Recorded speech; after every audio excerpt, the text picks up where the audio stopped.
Ilang taga Bacolod City ang sumasailalim sa isang alternatibong paraan ng pagpapagaling.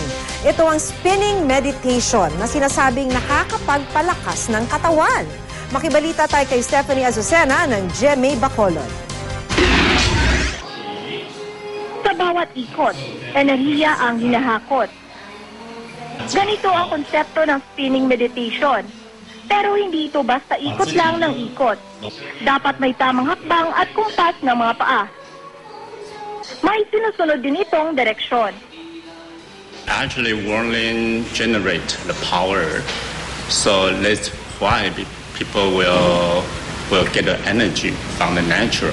We teach them step by step. At the beginning, we teach them like silent spinning first.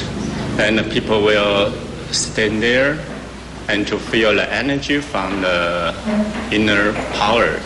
Sa oras na nagpapaikot-ikot, hindi raw mararamdaman ang pagkahilo dahil hinahakot na ng iyong katawan ang enerhiyang tinatawag na chi. May benepisyong medical daw ang spinning meditation. Patunay rito si Ruby Chua.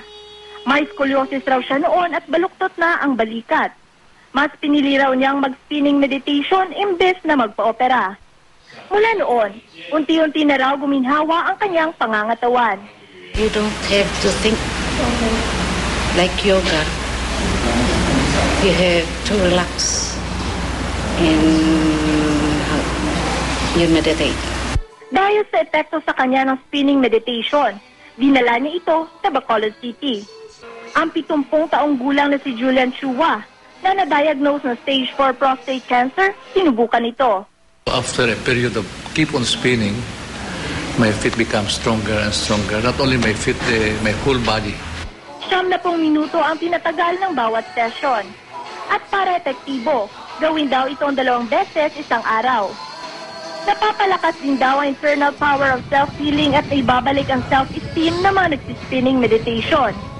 Isinusulong ng Taiwan Health Department ang spinning meditation bilang alternatibong paraan ng pagpapagaling. Nakarating na rin ang pamamaraan ito sa South Africa, Canada, China at ngayon sa Pilipinas. Stephanie Azucena, Nagbabalita, Pilipinas.